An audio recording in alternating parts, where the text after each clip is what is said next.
अस्सलाम वालेकुम दोस्तों, कैसे हैं आप सब। उम्मीद करता हूँ सब खैरियत से होंगे। तो दोस्तों, आज का जो हमारा टॉपिक है वो है गुफ्तगू के आदाब। दोस्तों को गुफ्तगू करने का तरीका होता है, इसके आदाब होते हैं, मैनर्स होते हैं, उनको सीखना बहुत ज़रूरी है। बाज़ बात हम क्या करते हैं, किसी महफिल में बैठे हैं दोस्तों के साथ या किसी गैदरिंग में अपने रिश्तेदारों के साथ बैठे हैं, तो हम बहुत सी गलतियाँ कर देते हैं गुफ्तगू करने के दौरान, जिनको समझना नहायत ही ज़रूरी है और इन गलतियों पर काबू पाना चाहिए हमें। तो दोस्तों, वीडियो शुरू करने से पहले मैं आपको अपने चैनल में खुशामदीद कहता हूं और आपसे रिक्वेस्ट करता हूं कि अगर आपने हमारा चैनल अभी तक सब्सक्राइब नहीं किया तो प्लीज़ इसको सब्सक्राइब कर लें, क्योंकि हम इसी तरह की वीडियोज़ लाते रहते हैं। और दोस्तों, ये वीडियो आपके लिए बहुत ही हेल्पफुल होगी। मैं उम्मीद करता हूं कि आपको ये पसंद आएगी। तो दोस्तों, चलिए वीडियो शुरू करते हैं। दोस्तों, गुफ्तगू का जो सबसे पहला और इम्पॉर्टेंट पॉइंट है वो ये है कि गौर से तवज्जो से सुनना।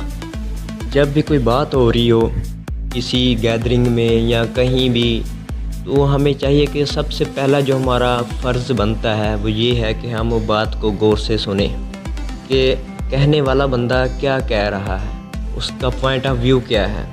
उसको हमें गौर से सुनना चाहिए, पूरी तवज्जो से उसको समझना चाहिए उसकी बात को, और फिर हमें उसके मतलब अपने जहन में उसका जवाब तैयार करना चाहिए, उसको दलाइल के साथ उसको फिर जवाब देना चाहिए।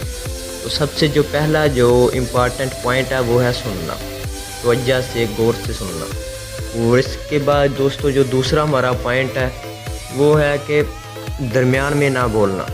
बाज़ बात हम क्या करते हैं कि अगले बंदे की बात पूरी नहीं होती और हम दरमियान में बोल देते हैं, उसको टोक देते हैं। ऐसा नहीं करना चाहिए दोस्तों।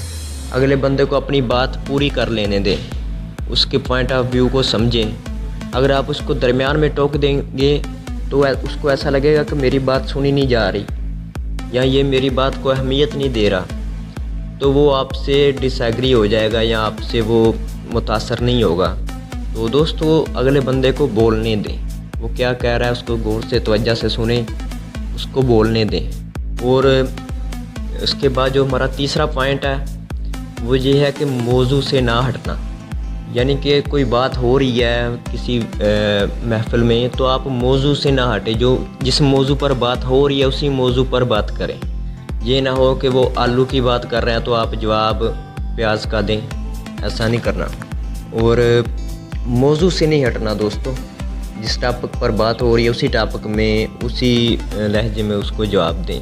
और दोस्तों, उसके बाद आता है वक्त पर बोलना। हम लोग क्या गलती करते हैं कि हम या तो बहुत पहले बात कर देते हैं या फिर बाद में बात करते हैं, यानी वक्त पर हम बात नहीं करते। जब वक्त होता है बात करने का उस वक्त हम बात नहीं करते।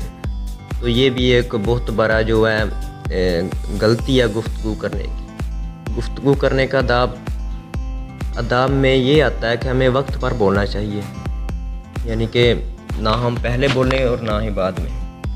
और उसके बाद दोस्तों, जो हमारा लास्ट पॉइंट है वो ये है कि दलाइल के साथ बात करना। सॉरी, बीच में एक पॉइंट छोड़ गया हूँ मैं। इसके बाद दोस्तों हमारा पॉइंट है कि रिलैक्स रहना, गुस्से में ना आना। बाज़ बात कोई बंदा ऐसी बात कर देता है कि बंदा जज्बाती हो जाता है, गुस्से में आ जाता है, तो इससे गुफ्तगू आपकी मुतासर हो सकती है। आपके जहन में वो आइडिया, वो दलाइल नहीं आएंगे जो आप एक पुरसकून लहजे में दे सकते हैं। तो दोस्तों, आप पुरसकून रहें, रिलैक्स रहें और दलाइल के साथ बात करें। जो लास्ट हमारा पॉइंट है वो ये है कि दलाइल के साथ बात करें, अपने आर्गूमेंट्स, अपने दलाइल को बेहतर बनाएं, उनको दुरुस्त करें और अपनी कम्युनिकेशन स्किल्स को बढ़ाएं। दोस्तों, अगर आप इसमें वीक हैं तो आप इसके मतलब नेट पर या यूट्यूब पर या कहीं भी सर्च करें, आपको बेतहाशा वीडियोस मिल जाएंगी। आप इन वीडियोस को देख के इनसे लर्न करें और अपने कम्युनिकेशन स्किल्स को ज़्यादा करें। वैसे भी बंदा जब गैदरिंग में बैठा हो तो बंदे को नोट करना चाहिए कि गुफ्तगू किस तरह वो कर रहा है। अगर आप गुफ्तगू करने में वीक है तो अगले बंदों को जज करना शुरू कर दें।